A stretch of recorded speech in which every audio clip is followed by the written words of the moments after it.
Let go. Imperfection is perfectly acceptable. Attention wavers.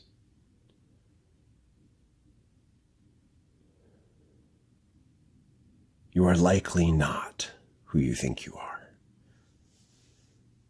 This is a time of separation. Many forms of consciousness are arriving and leaving from the earth. Whereas many of you have been born in an age of unity, of attention. This attention is now bifurcating. Beings have been given the opportunity to meet, to learn, to change direction, to transform intention and form and family. New choices have been made, and they are now being seen through. Likely you do not remember the choices that you've participated in creating, and that is enough to begin.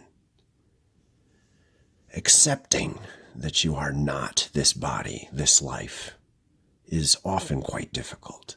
It involves a death of what you have known, and it feels like death.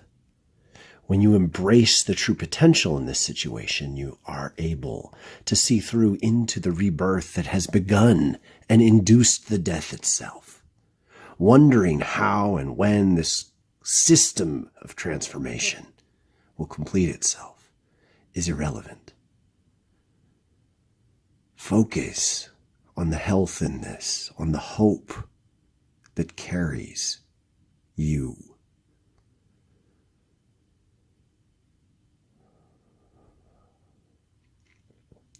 It is most important.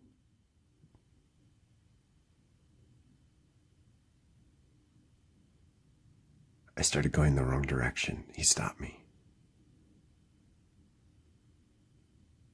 Nothing, no thing that you create will replace what is dying.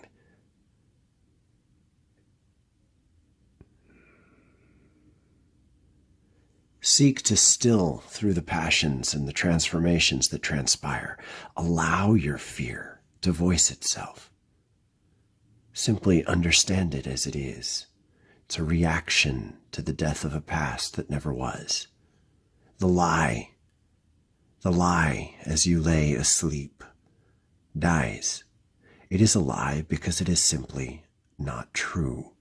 The advantage of believing in a lie is that it has a definite life. It will live and it will die as the truth is revealed. The truth of this universe as you know it carries immense power. It is literally impossible to stop. However, you can pause it by transforming your attention entirely through birth. The birth on the earth is what creates this chance. Now, in this moment, you may ask, why would anyone accept such a life, surrounded by pain and greed and passions of many forms that clash and interact in entirely unpleasant ways? And why do you go to a horror movie? Why do you attend loud, unbelievably intense events? Even when they're unpleasant, even when they're disruptive, they give you an opportunity to set aside what you've known as your life and be present in this moment. That is an equivalent to your choice to live in many ways. You've been given the chance to forget yourself, and it's wonderful. It's restful on a very deep level that you don't quite remember. However, you will, and when you do, you'll laugh with kindness, a gentleness of spirit, and a compassion for yourself that extends beneath the current choices you are making.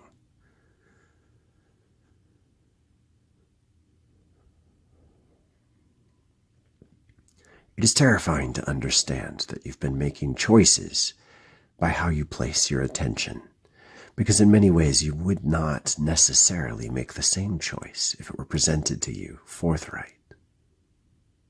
This is not a menu. This is a pattern of choice. Over the past 100 visits to the same restaurant, what have you chosen? Even if you wanted to eat something healthier, if you always chose the grease, that's what you are. Let go. Doubt is like dough. Knead it. Knead your doubt. And as you knead it, knead it. Push it down, flatten it, spread it, twist it, turn it, press it, mix it. And you will discover that actually you're moving through a very reasonable process. You're creating a prayer to live. And as you do, by working with the intense fears, you actually reshape the energy that they channel and turn it into something useful. Essentially, you form a crust that protects what you are creating. You form this crust by lingering within the negativity and learning to be as comfortable with it as something that you really do have to deal with. A typical response to fear is to attempt to relegate it to the outskirts of your imagination. And yet, unwittingly, when you do so, you give it enormous power, for it looms. Not only does it confront you as an equal in size and shape, but often it rises above and beneath you to subsume you, as it were, and you lose. I've got a lot to learn from this one.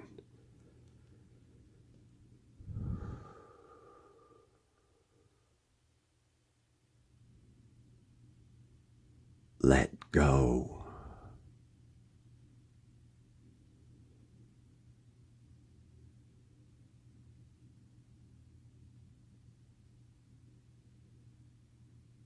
You've never warned yourself of your true intentions. Had you, you might not have made the choices.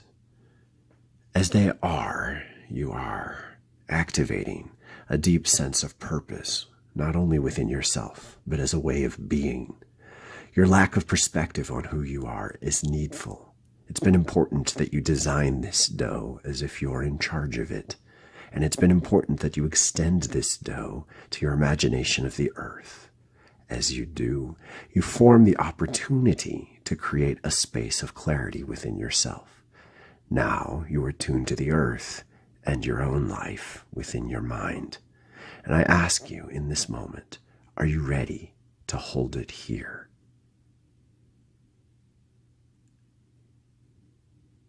Yes. So, listen as if you're standing on the truth already. You've been burning bridges that reach you with hope and acclaim. Every single one of them was an opportunity to create more connection and more love, and you've been rejecting them out of fear. Your fears have been your vote, chosen repeatedly as an opportunity to put your attention, rather than the hope, on the doubt. So now is the time when you recognize that the only possible consequence of this choice, when combined with your perseverance, is that you shape a dough of long-standing measure. Having done this, you cannot abandon it. It is not an option. It is of you. It is of your essence.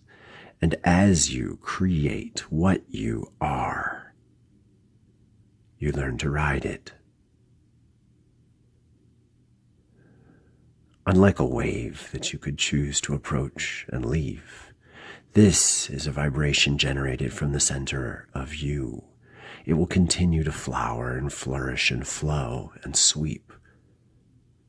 It will not stop simply because it is challenging for you to contain it. Therefore, It is necessary that you develop better mechanisms for handling it as it arrives.